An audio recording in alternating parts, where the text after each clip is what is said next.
Welcome to my headquarters.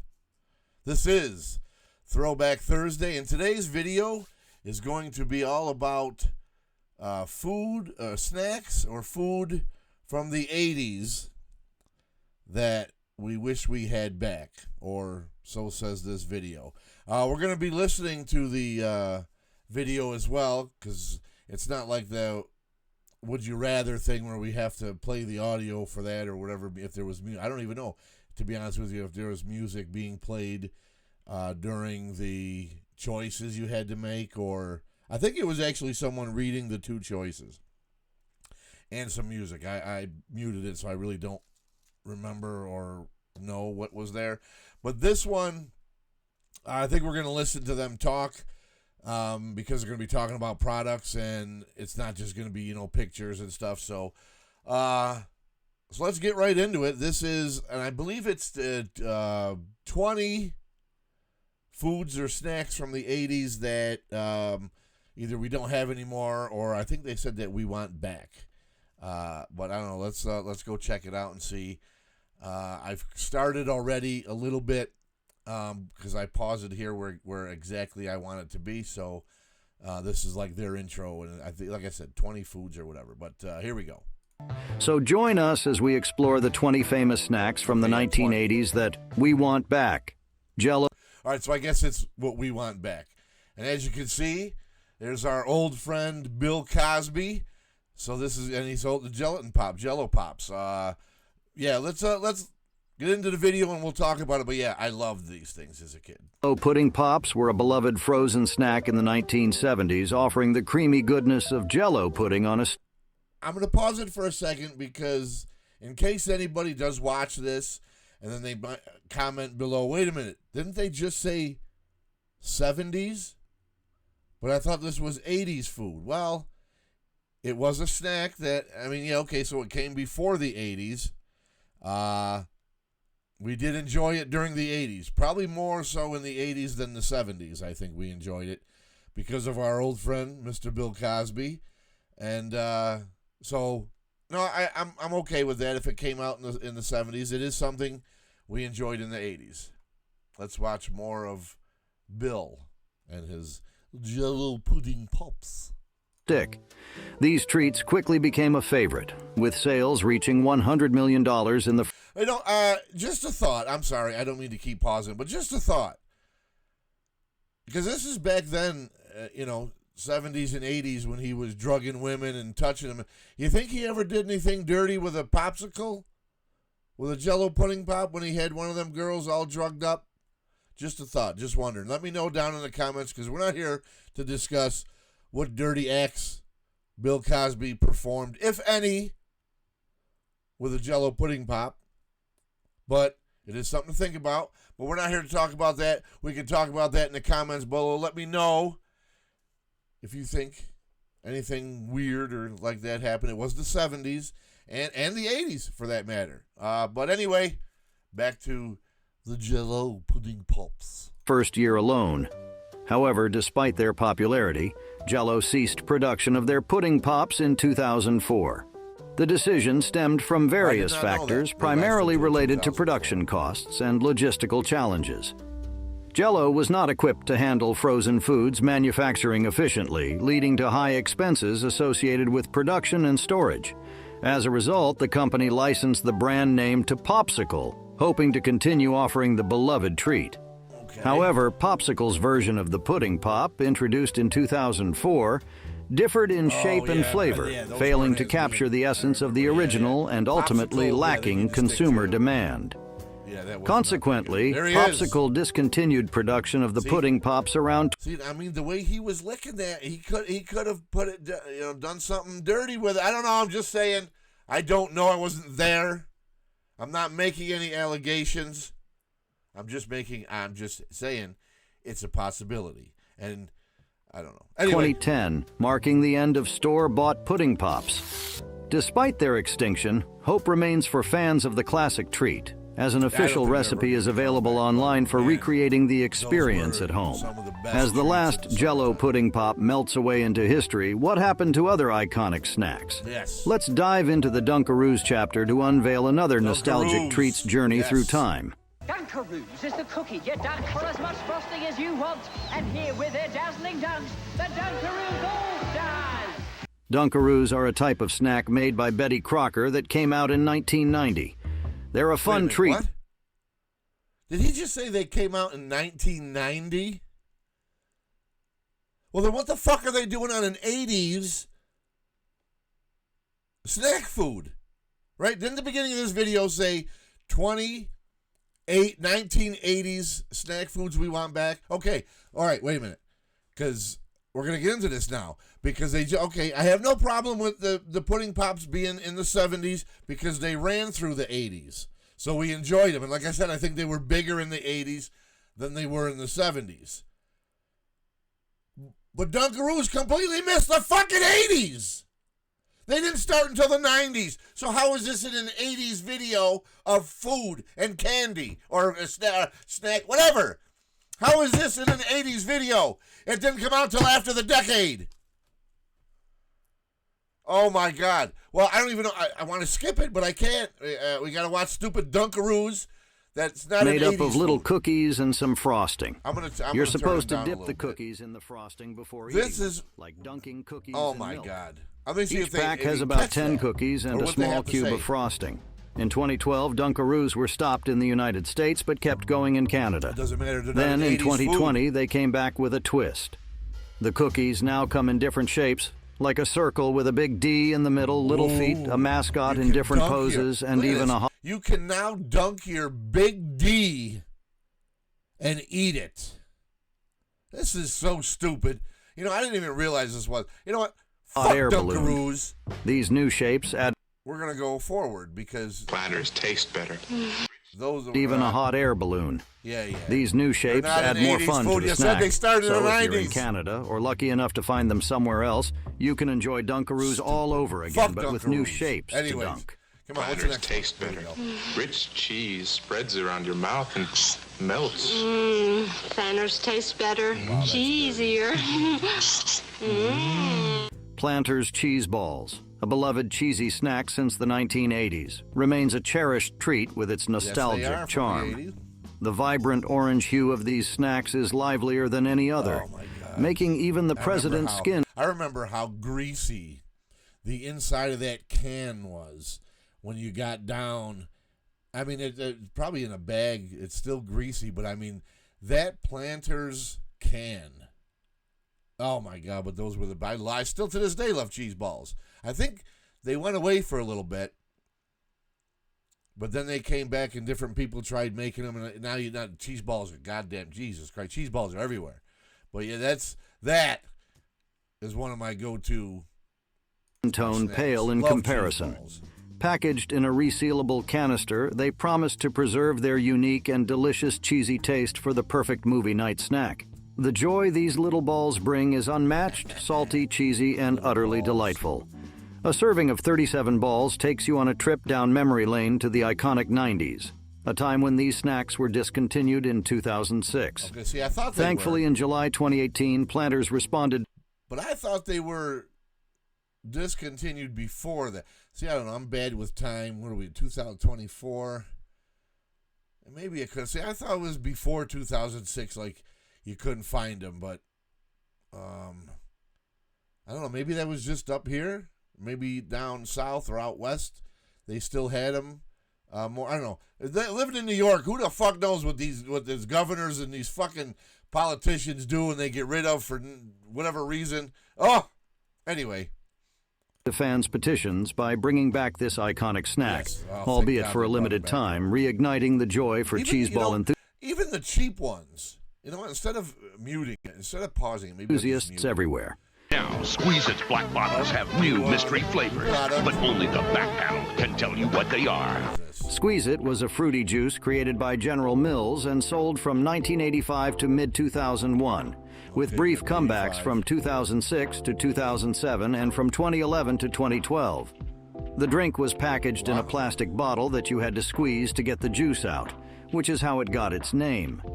Squeeze-It came in various flavors like Chucklin' Cherry, Berry Bee Wild, Grumpy Grape, Silly Billy Strawberry, Rockin' Red Puncher, Mean Green Puncher, Smarty Arty Orange, and Troppy Tropical Punch.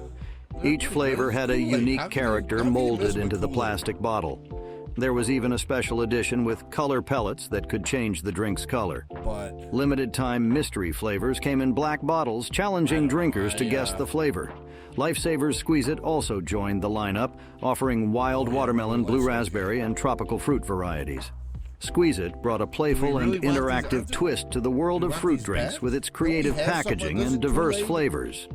As you savor the memories of Squeeze-It's Doesn't Kool-Aid do something like this? I'll let it play while I just mute it. Prizes from the past might await in the delicious realm of Ninja Turtles pudding pies. The heroes in a half shell making a surprise. Teenage Mutant Ninja Turtle Pie. Ninja Turtle pies were a tasty treat from the past, with a green outer shell and delicious pudding cream inside that made them a favorite snack of the 1980s. These pies were part of the Teenage Mutant Ninja Turtles craze, which was a beloved Saturday show. I gotta pause, because Hostess, back in the day, in that little, wax paper bag, or that whatever packaging it was used, there was some of the best apple pies. What was the other one? Lemon pie, cherry pie, blueberry. Oh my God, those were the fucking snacks back then. And as you can see on this, the price was 69 cents for those. Now they're like a buck something, and Hostess I don't even think makes them. I don't know. I haven't seen. I was just talking about this with somebody the other day. I forget who. About the apple pies and this and that. But I think they had one before the Ninja Turtle. They just had a vanilla pudding pie that was, pretty good. But, I guess the Ninja Turtle made it taste better. What the hell do I know? But, I remember those being really good. For many young boys, the tie-ins extended beyond toys to include cereal, gelatin, and more. While the brand's fruit pies continue to be available in grocery stores today, the pudding varieties, including flavors like apple and cherry, sadly disappeared from shelves in 1987. A few years later, a vanilla variety made a return in 1991, sporting a pop culture rebranding as Teenage Mutant Ninja Turtle pies. Despite their popularity, these pies were discontinued the same year they were released, meant only as a limited-time offering. However, the brief existence of these nostalgic treats hasn't dampened fans' hopes for a comeback among those who enjoyed them during their short-lived availability.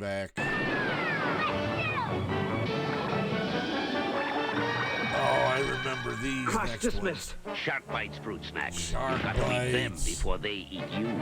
Shark Bites. I don't know what. Fruit-flavored snacks were popular treats in the 1980s, loved by kids for their assortment of flavors and playful shapes. Packed with vitamin C, they were a tasty and convenient option for snacking on the go, with only 80 calories per pouch and no fat, cholesterol, or gluten. Those I'd like to see Sold come in back. boxes containing 10 packs, they were perfect for adding to lunch boxes or grabbing as a quick snack. Absolutely. However, their popularity waned when Betty Crocker, the manufacturer, decided to remove artificial flavors and colors from all their products. Fuck it all up. This decision led to the discontinuation of the iconic white, opaque, shark-shaped gummies. Fans not for nothing, but that's when food was food back in the day. Snacks and cereals were the fucking shit back then. Okay, not like today where everything gluten-free, or you got to have this because everybody's got some kind of fucking problem with this, or I can't eat that, or I got to have this, I got low fat and too much sugar in it. My kids are going fucking crazy. Man, food was so much better before people got whiny and bitchy. And they started taking, look at it. It's like, why do you think it doesn't exist anymore? You took all the fun out. You took sugar out of it, flavoring. of the original snacks lost interest without the familiar white sharks, and the product was eventually discontinued. Well, yeah, Despite their absence from the market, wait a minute. You know what? Wait. I'm not saying anything bad about people who, don't get me wrong. I better get this in now. I'm not saying that there's anything wrong. Because maybe for a health reason, you can't eat gluten or whatever. But there's never been so many gluten fucked up people in the world that we had to change it. And it's like, okay, that's fine if you can't eat this, but don't condemn me because I can. Or, well, if you eat too much of this, you're going to get a problem. Well, then that's my problem. You know, fucking stop telling people what to do and make them follow your rule because you think your life is health. Just live your fucking life the way you want. If I don't want to eat that and I want to kill myself with candy, that's my own thing to do. If you don't, well, then good for you. Anyway, it just pisses me off because I know by saying if I don't clarify that, I'm not picking on gluten people, or I'm not gluten shaming anybody, or health shaming, or whatever it is I'm going to be doing wrong by just giving my fucking opinion, because you can't if, you know, too many people don't agree with you. Hey, people, it's okay to disagree. That's what makes this world so great. It's makes this country so great, is that we can disagree. It's when you get fucking too extreme where you can't, okay, yeah, you know what? If that's good for you, that's good for you, pal. God bless you. When you can't do that, that's what the problem is in the world. Too many people are involved in in my life. It's my life. You know what I mean? Like, so I'm not gluten. I'm just saying, I don't know what I'm saying. Let's just go back to the video. Shark Bites fruit-flavored snacks remain a nostalgic memory for those who enjoyed their fruity flavors and fun shapes in the past. Down, dudes. It's Ninja Nets and Marshmallows, a Power Pack Crunch, part of your balanced breakfast. Tastes great. Oh, we crunch you. Ralston's Teenage Mutant Ninja Turtles cereal, released in 1989, gained both fans and critics for its distinctive qualities. Some loved it, while others despised it, but no one could deny its memorable impact. However, I don't think Ninja Turtles cereal is going to come back because the Ninja Turtles aren't as popular now as they were in the 1980s. So I don't think we're going to get that cereal, especially not with the marshmallows in it. Like I was just saying about gluten people and this and that. If you look at cereal now, nobody likes those. Wait a minute, what was that? 1995. I see now. Met a similar fate, disappearing from shelves. Some loved it, while others despised it, but no one could deny its memorable impact. The cereal featured thematic marshmallows, including Ninja Nets, creating a unique breakfast experience. This cereal was a distinctive creation from Ralston Purina, accompanied by Ralston Purina comics and later collector cards from the 1990 live-action film. Over time, pizza-shaped marshmallows joined the mix, but the cereal met its end in 1995. As Ninja Turtles cereal bid farewell, Bonkers Fruit Chews met a similar fate, disappearing from shelves and leaving candy lovers wondering what came next.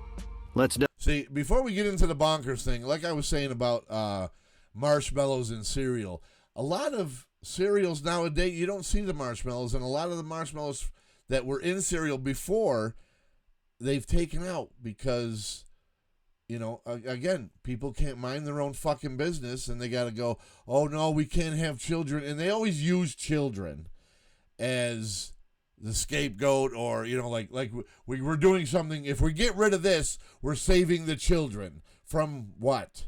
There's a whole generation, not even one. There's generations of children that have eaten sugar in their cereal and marshmallows, sugary marshmallows in their cereal. Fuck, man, I remember eating cornflakes, plain old-fashioned cornflakes with the rooster on the cover, and sprinkling sugar on there. Like getting a spoon, dipping it in the sugar, and sprinkling it on top of my cornflakes. Sometimes I used a bigger spoon than I should have, and now I'm drinking afterward. Now I'm drinking this sugary milk, and I'm fucking wired for the day, man. But can't do that now because health reasons, or ADD, or this or that, or some other fucking thing that's preventing people from having fun. Anyways, or children from having fun. That's all you're doing, actually. You're not saving children. You're obstructing them from having fun. And who are you to do that? Let children be children. That's all I'm saying. Anyway, Bonkers. I remember these candies. These were awesome candies. Excuse me, I'm just moving up in my chair. These candies I'd like to see come back. They were some of my favorite ones. I liked I think my favorite Bonkers was the watermelon one. I hope I think they're going to show that, but I remember the commercial. Every time you had one, somebody get bopped on the head or bonked on the head with some fruit. But let's do that. Let's go back to the video. Delve into the details in the next chapter. Every time folks eat super fruity bonkers fruit candy, it makes a big hit. Bonkers bonks you out. Bonkers, a candy introduced by Nabisco in the mid-1980s, was a unique treat comprising chewable rectangular candies with a tangy filling packaged in a large rectangular box. Each candy was individually wrapped, and popular flavors included grape, orange, strawberry, watermelon, and chocolate. The candy gained recognition through a memorable series of TV commercials featuring characters who, after taking a bite of Bonkers, would burst into uncontrollable laughter as a giant fruit fell from above. The tagline, "Bonkers, bonks you out," became synonymous with the product. Despite initial popularity, Bonkers faced a decline after the commercials ceased, becoming a rare find in novelty candy stores. Intense competition in the candy market and the growing emphasis on healthier snack options contributed to the discontinuation of the Bonkers line by the manufacturer in the 1990s. The PB means peanut butter, covered in milk chocolate with a hearty crunch in every bite. Anyway, PB Max, we'll get into in a minute. Yeah, love the Bonkers. Yeah, they should bring them back. Now let's get into PB Max. I like peanut butter and chocolate because I'm a big Reese's Peanut Butter Cup fan. Anything Reese's. Peanut Butter Cup, Reese's Pieces. PB Max, I know I've eaten them because, I mean, look at the size of me. There's not much I haven't eaten in my lifetime. But I vaguely remember the PB Max.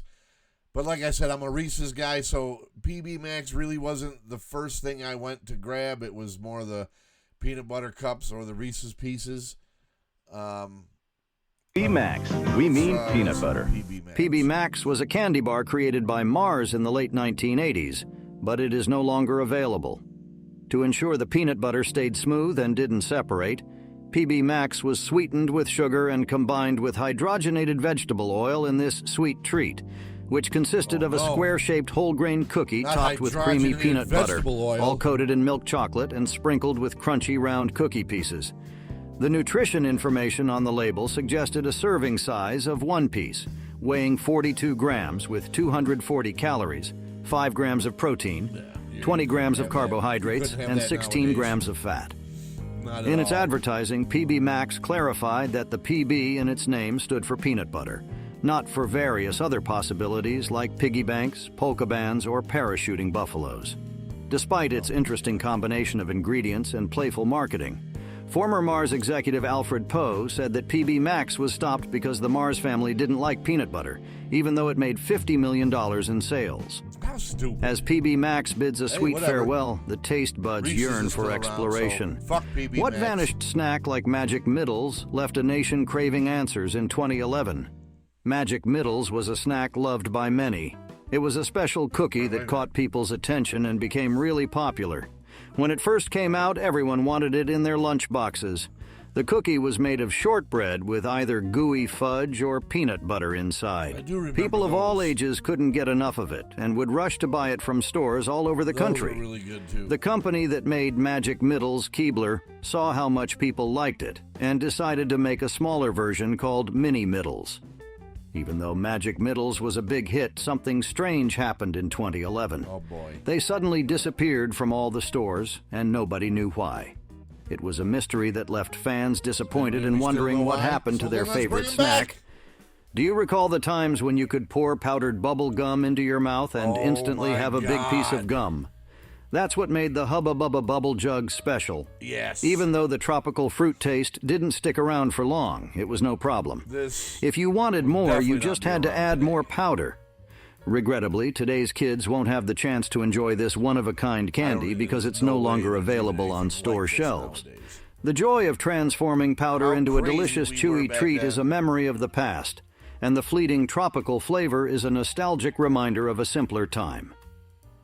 The company stopped making this product in the early 2000s. That's what I figured. The Hubba Bubba Bubble Jug may be gone, but the sweet memories of its unique... I believe you can still find Hubba Bubba Bubble Gum. Which, from what I remember from that, it was bigger gum pieces. But again, they didn't last very long. Although nothing lasted as short as Fruit Stripes gum. I don't know. I'll look for a video and do it on maybe another Throwback Thursday. Fruit Stripes gum. For those of you who don't know what it is, it was this gum they had. Maybe leave it covered on this video. I mean, there's still 10 minutes left in the video. But I don't know if you could. Maybe can you still buy Fruit Stripes? I don't know. Anyways, so Fruit Stripes gum was this gum that had like stripes on it when you opened it up, and it had like colorful animals on it. Like there would be like a pink and something striped giraffe or whatever, or maybe it was two different shades of pink striped on the giraffe, and a zebra with, instead of black and white, it was like two shades of purple or something, for grape. But anyway, this gum, although, you'd see the animal, everybody had Fruit Stripes. After you put it in your mouth, literally, you bit on it twice, the flavor was gone. Like Hubba Bubba lasted a little bit longer. They were just bigger, thicker pieces. But I don't think anything was so short-lived a flavor as Fruit Stripes. But let's get back to the bubble jug that's in this video. Experience linger in the minds of those who were fortunate enough to savor its fruity delight. As the powdered nostalgia of the Hubba Bubba Bubble Jug fades away, a new craving emerges. Which is? Boise's are boisterous. What happened to O'Boise's chips, and could their O'Boisterous charm make a triumphant return? O'Boise's, a snack made by the Keebler Company, became popular mostly because of their special texture. These baked potato chips... Okay, now, I remember the chips like that, but they were called tato skins or tater skins. So see, like the light side of it was the potato, and then the dark side of it was supposed to be like the skin of the potato. So like tato skins, I don't remember these Boise's or whatever the hell they're calling them, unless it was just before they changed the name to Tato Skins. But that's what I don't know. Maybe they'll mention it. Offered in original BBQ and sour cream and onion flavors, had a significant fan base during the 1980s. Despite their initial success, they were eventually discontinued. However, the chips are fondly remembered for a commercial featuring the Keebler elves singing about their... those might have been... Wait a minute. Those might have been the first baked... they got those baked Lays or the baked chips, because if you look at the texture of them, they had like air bubbles in it. So they might have been the first chips where they started... Oh, pardon me. Where they started messing around with baking them or cooking them differently. But I remember tater skins, whatever it was, tater skins. I remember those more so than their O'Boisterous nature. But you can't enjoy the yummy snacks anymore because they stopped making them in 1992. In 2017, there was a resurgence of interest in O'Boise's, prompting fans to request their return on Twitter. Keebler responded, expressing gratitude for the enthusiasm and stating, "Thanks for your request to see O'Boise's back on store shelves in the future. We love hearing from our fans." This interaction highlighted the enduring affection for O'Boise's, suggesting that even years after their discontinuation, there remains a strong desire among consumers to see these beloved snacks make a comeback. There were chocolate bars and cookie bars. See, the problem is, in my opinion, I guess I got to learn to say that a lot. In my opinion, the reason why some of these snacks, food, whatever, are not going to make a comeback is because we're probably not going to be able to make it the same as we did in the 70s and 80s. Because, like I said, with the gluten and this and the sugar and that and the this and the that, I'm sure the FDA, the FDA, Food and Drug, okay, food. So I'm sure they have something to do with it. Regulation. I'm sure the regulations on making those snacks or this food, I'm sure they're a lot different nowadays than they were in the 70s and 80s. So I don't think there's going to be. I don't. If they do it, it's not going to last long, because unless they can make it the same way they did back then. I mean, if the restrictions are different now than they were, and like I said, I'm pretty sure they are, then they're not going to taste as good, so nobody's going to eat them. And then it's not going to. It's like a handful of people. Hey, we want this, and then we're going to put it out for you, and then this sucks. Well, that's why. It's not the company's fault. It's the government's fault, or the FDA or whatever, because, God forbid we eat something that we like. We might get fat. We might, we found that in this, if you eat too much of it, if you eat too much of anything, it's not good for you. But, oh my God, I don't know.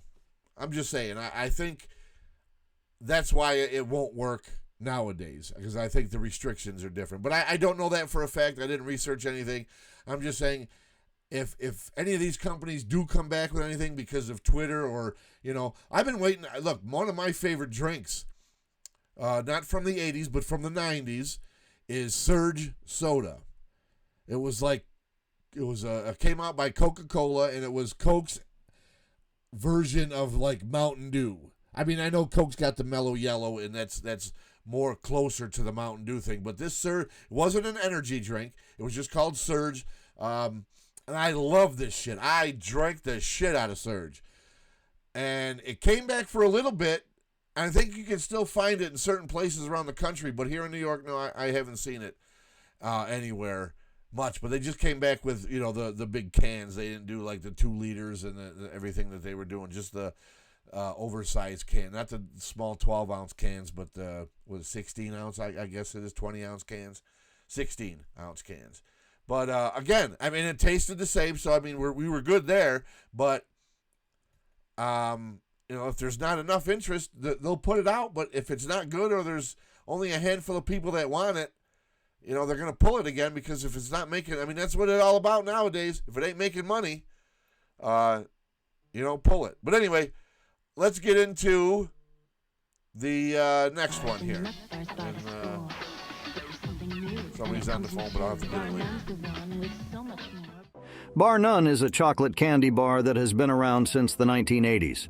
Introduced by the Hershey Company in 1987, it was positioned as a high-end chocolate treat for a more indulgent experience. The original Bar None featured layers of wafer, chocolate filling, peanuts, and a milk chocolate coating, creating a delightful mix of textures.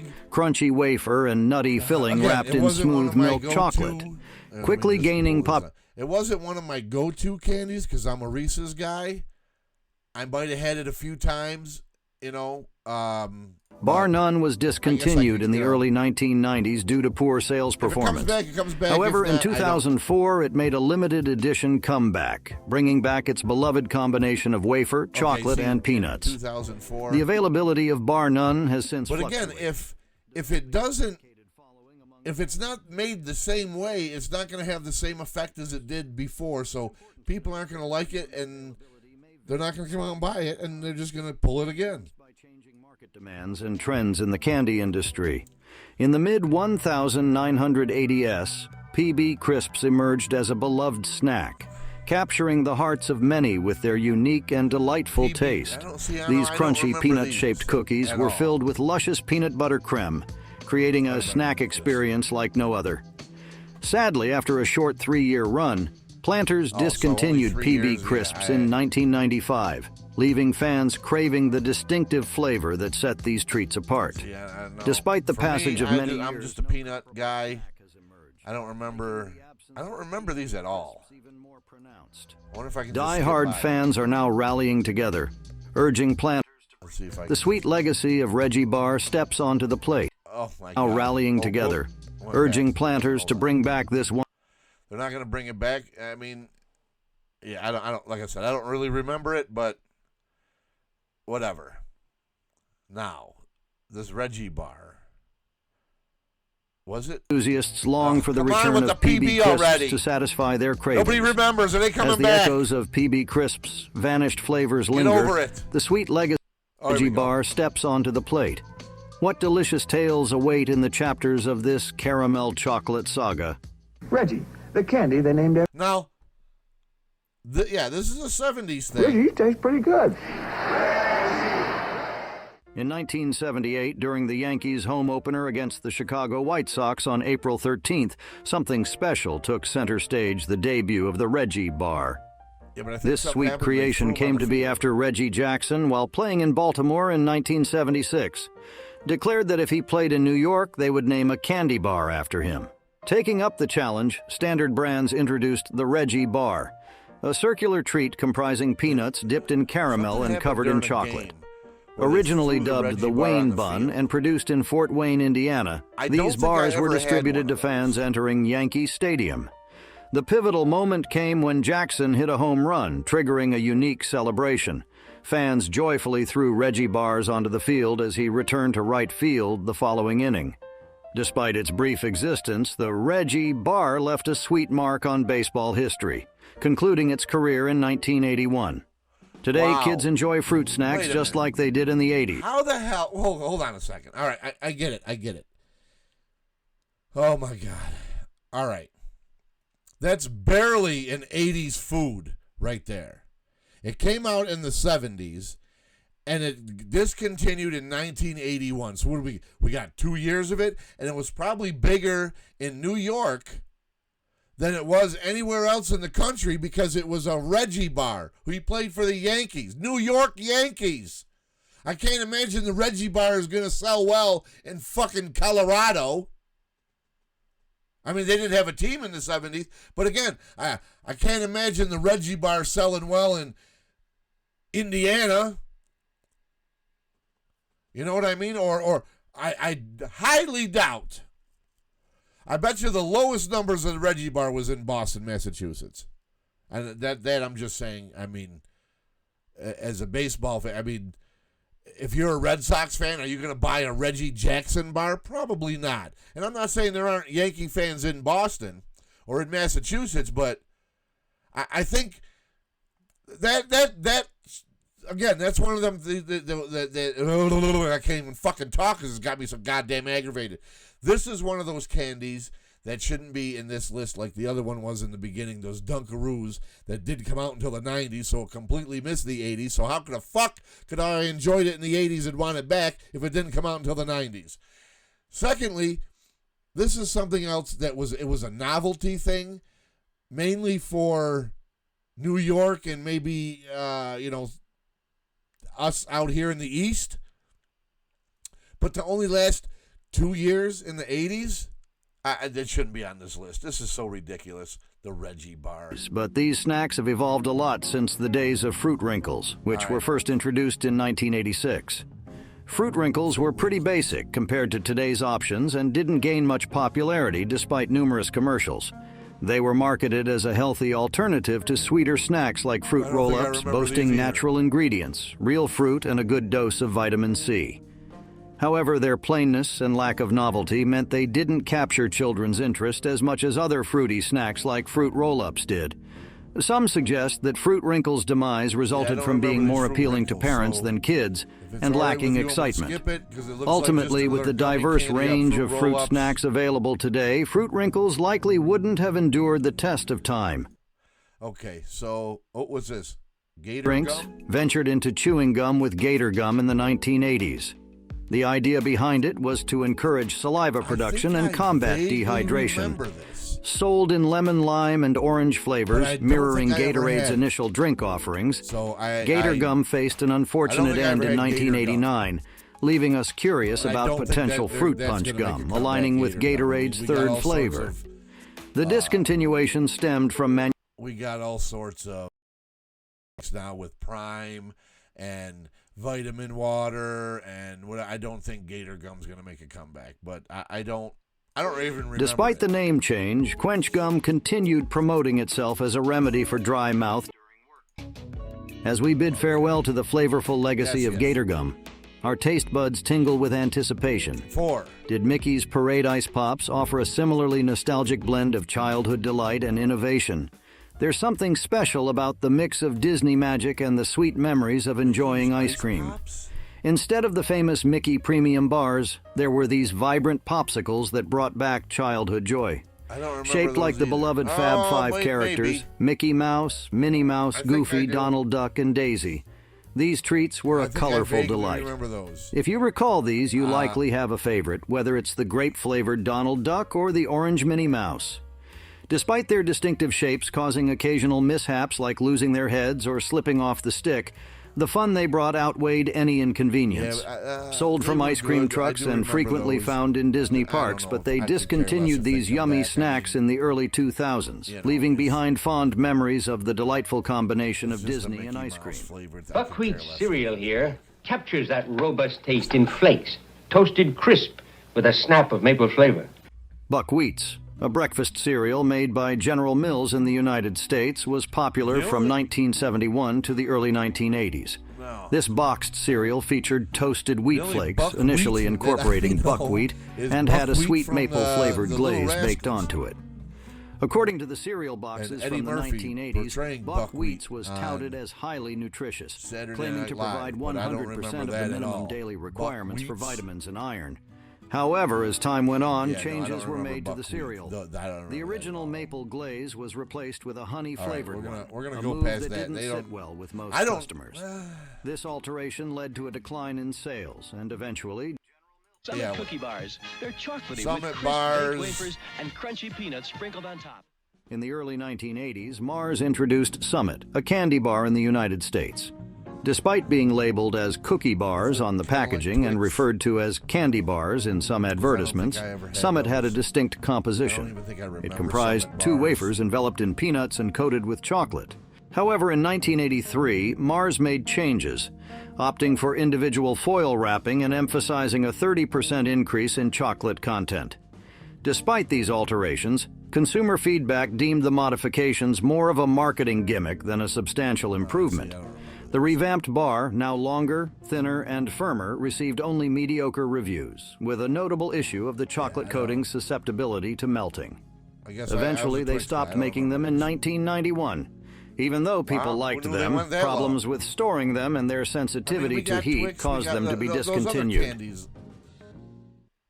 Okay, so that's the end of that video. So we'll go back over here. I don't know. I remember... Nutty Buddies, like that, with the wafer and the peanut butter. So, I don't know, Summit. I don't remember it. But those, can we say that that's 20 foods from the 80s? I mean, they had, again, the Reggie Bar was a novelty thing, and only lasted to a couple years in the early 80s, if that. I'd say that was bigger in the 70s, for sure, bigger in the 70s. And then Dunkaroos, which they even stated, came out in the 90s. So I don't think that was 20 foods. That was an attempt. But there it is, your Throwback Thursday video of foods from the 80s, snacks, candy, whatever, from the 80s that I guess we wish we had now. So, if you like this video, please give it a thumbs up.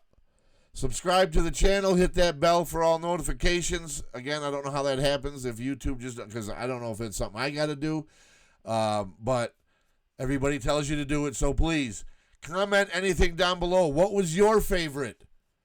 If you grew up and during that time, what was your favorite food, candy, anything in the 80s? What are you surprised about that still doesn't exist nowadays? Just in the comments below, let's talk about it.